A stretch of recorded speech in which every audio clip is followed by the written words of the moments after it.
Paragraph development, narration. We'll learn how to write a narrative paragraph. The purpose of narration is to report an event. So the whole discussion in a narrative paragraph is about one event.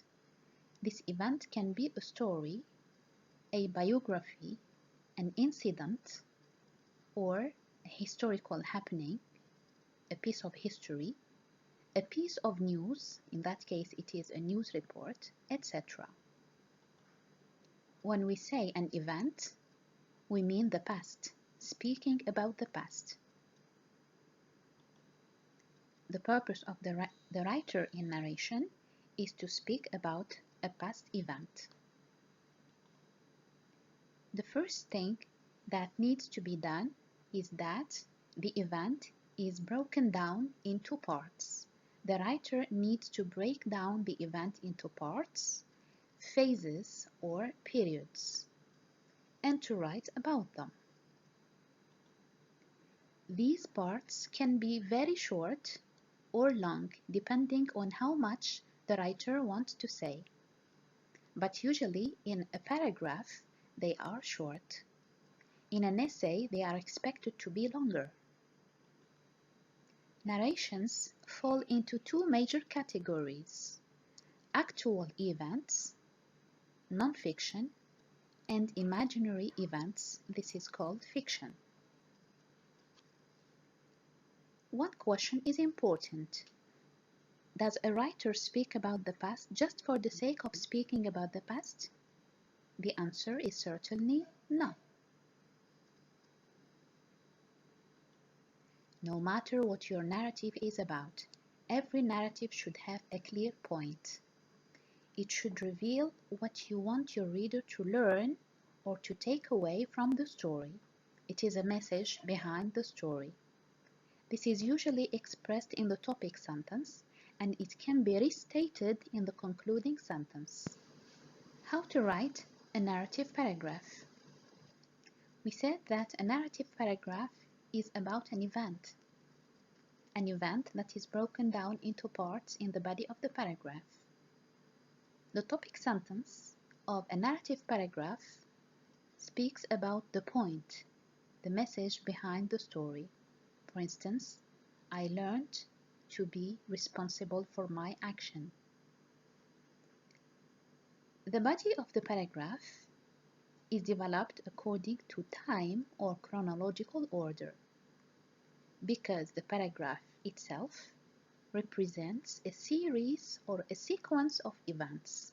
It has a beginning, a middle, and an end. So we expect to see event 1 followed by event 2, event 3, event 4, and so on, till the end of the event. The writer explains the entire incident as a series of small events or actions in the order in which they occurred. In order to achieve this, narration uses the past tenses: the past simple, the past perfect, and the past continuous. The past simple is used to indicate an action that happened and finished with a clear point, a clear past point. The past perfect indicates two past actions, one happening before the other. And the past continuous is usually used in narratives to show a situation, because this tense has duration. The action expressed has duration. So it is appropriate to describe situations. For instance, it was raining. It was raining. This is a situation, and a situation is usually interrupted by a sudden action.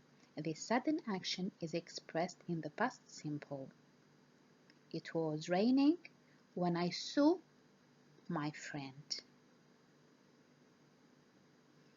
Also, we expect sometimes to see in narratives the use of a dialogue between the characters, In some other paragraphs, narrative paragraphs, dates are used and special time expressions. When these are used, the writer can achieve his purpose, which is speaking successfully about a sequence of past events. Let's have some examples about how to write a narrative paragraph. We have two paragraphs here. Notice the use of tenses and temporal transitions in the following. When we say a temporal transition, we mean an expression which shows time, and it links the parts of a text. 1. Yesterday evening, Steve was going to the Odeon cinema. When he arrived, he saw a few other people who were talking outside the ticket office. While he was waiting for his friend Peter, he looked at the other people in the queue. One woman was different from the others. She was wearing an elegant black dress with a brown leather belt. He suddenly remembered her face. He said, "Marcia, do you remember me?" She replied, "Oh, Steve, what a surprise. We last met on the train to Cardiff, when the train broke down and we drank coffee together for 2 hours. Really old friends can always appear when one does not expect this to happen." Let's focus on temporal transitions. The writer uses the expression yesterday evening. This is an expression which shows the time of an action. Another word is when he arrived. It is used in a complex sentence. While he was waiting, while. In a narrative paragraph, sometimes writers use some adverbs, like the adverb suddenly, because adverbs describe actions. The use of temporal transitions is related to the needs of the writer, what the writer wants to say, in order to show events and how they are ordered. In this paragraph, for example, the use of dates is irrelevant, because it is not a historical event. We notice in this paragraph the use of dialogue. When we have dialogue in a narrative paragraph, we have to use quotation marks to show what people say. What is inside the quotation marks can have other tenses. They can even have the future or the present tense, because this is direct speech. In this paragraph, there is no topic sentence, and we have a concluding sentence which shows the point of the narration. The writer says, "Really, old friends can always appear when one doesn't expect this to happen." This is a concluding sentence which shows the point or the message about how old friends can meet.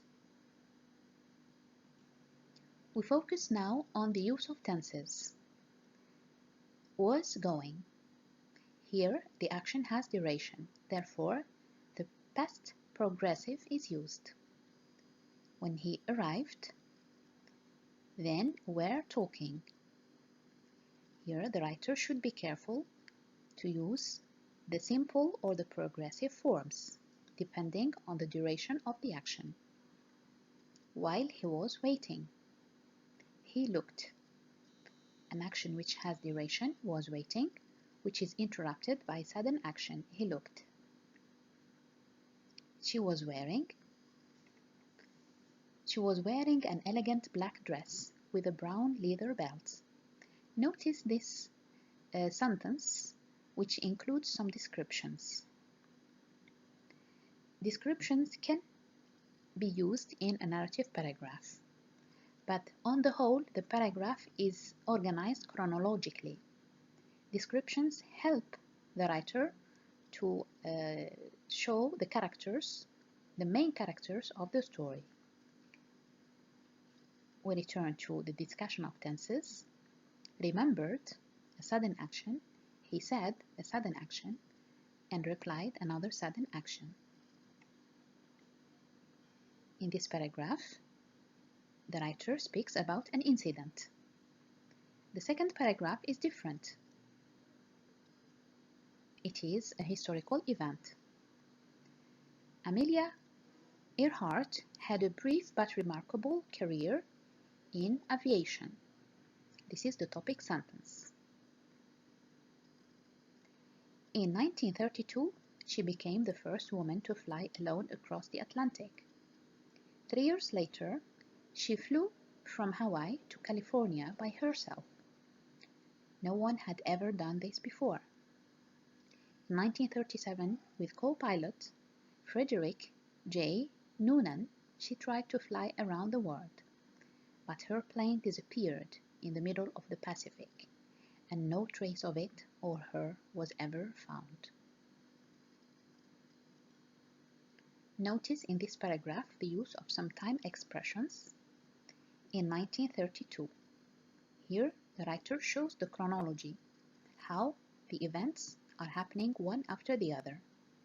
Then, 3 years later, and then in 1937. The writer does not overuse them, but just uses them according to his needs. The tenses are most of